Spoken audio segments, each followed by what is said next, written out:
Peristiwa Minggu Palma selalu menjadi peristiwa yang tidak membuat nyaman di hati kita. Terutama kalau saya memasuki Minggu Palma, ada sebuah tragedi, ada sebuah kebingungan. Dikala upacara liturgi dimulai di luar, kita tadi mendengarkan dalam bacaan Injil suara pekik sorak-sorai penuh dengan pujian, hormat, penyembahan.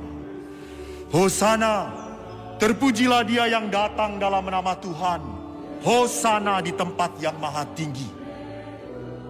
Semua orang penuh sukacita menyambut muja Yesus sebagai Raja. Namun bacaan Injil saat imam, kita semua berada di dalam gereja, mengalami kenyataan yang pahit. Di kota yang sama, Yerusalem, oleh orang-orang yang sama pula, Yesus dicaci maki dengan kata-kata, salibkanlah dia, salibkanlah dia.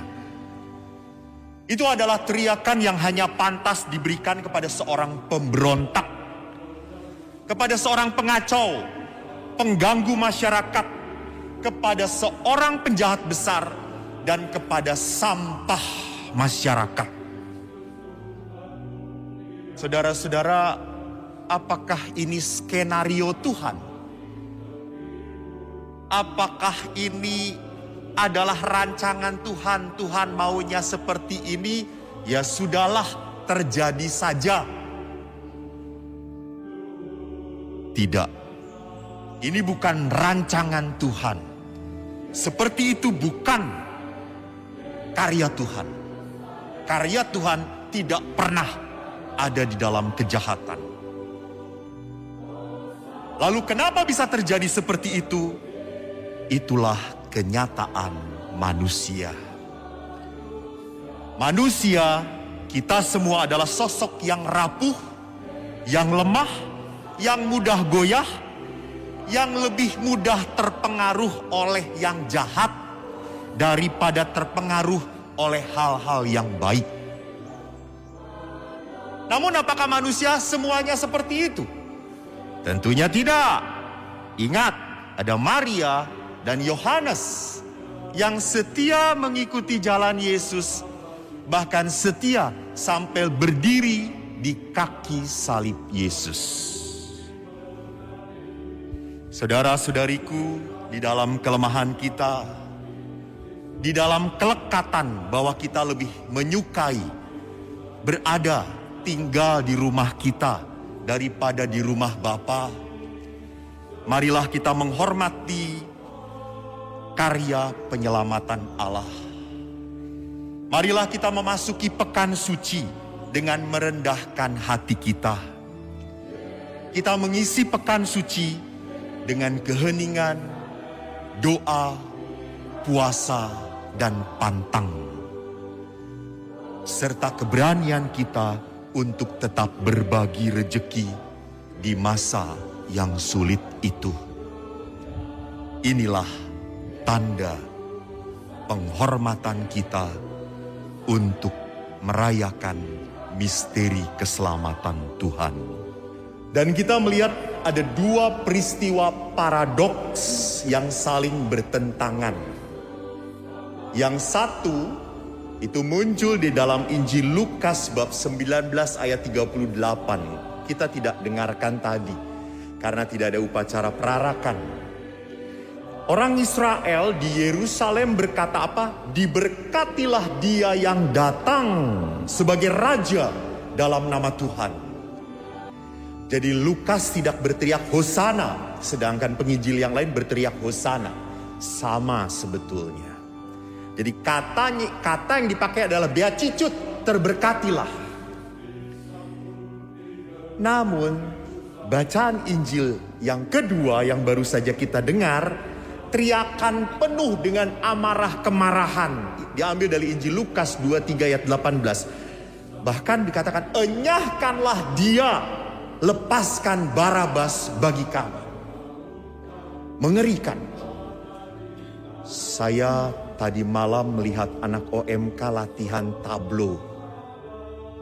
Percis pada saat yang saya saksikan adalah Yesus di depan.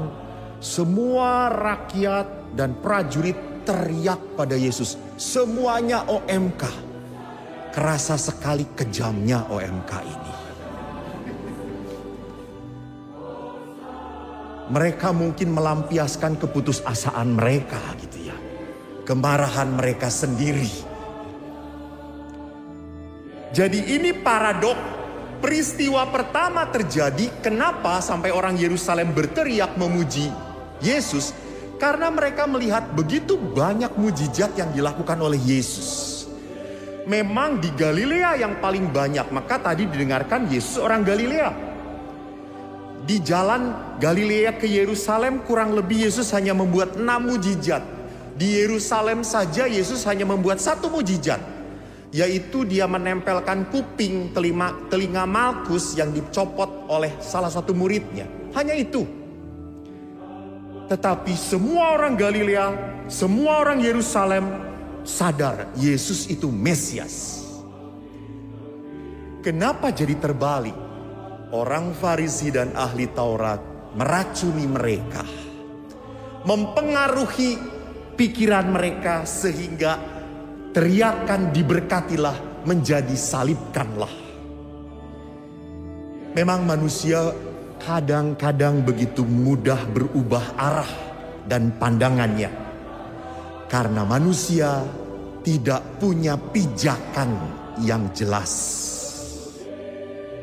Kita seringkali ikut mana yang menyenangkan dan menguntungkan diri kita. Mana yang rame, mana yang sedang ngetren. Mana yang tidak beda dengan orang lain. Seperti tadi, mungkin beberapa umat juga masuk, pada bawa palma, dikasih palma. Untuk apaan ini? Oh, nanti di dalam kipas-kipas kali. Lalu setelah diberkati juga mau diapain? Jangan lupa saudara-saudara, jangan datang bawa palma cuma ikut-ikutan doang. Tempel itu di rumah. Di atas salib Anda sebagai lambang 2 paradoks itu. Palma adalah lambang kemuliaan. Dan salib adalah lambang kutuk bagi orang Yahudi. Tetapi menjadi jalan keselamatan. Dan tahun depan nanti palma itu akan dibakar untuk jadi abu. Tolong jangan nitip, saya titipkan saja ke koster biar kering di sini. Tahun depan nanti diambil lagi di kepala saya. Saudaraku yang terkasih, ini manusia seringkali melupakan identitas dirinya, jati dirinya, tanggung jawabnya. Kita lebih senang menjadi orang yang seolah-olah fleksibel, seolah-olah menjadi pribadi yang mudah menyesuaikan. Padahal sesungguhnya menjadi pribadi yang tidak mau menanggung resiko, tidak mau berkorban, tidak mau menderita dan kadang ditolak atau dikucilkan. Kita tidak mau beda dengan yang lain. Pekan Suci adalah saat kita untuk kembali merenungkan panggilan Anda, identitas Anda, jati diri Anda sebagai pengikut Kristus. Mari kita bercermin pada kesetiaan Yesus dalam menjalankan kehendak Bapanya yang akan kita renungkan dalam Trihari Suci nanti.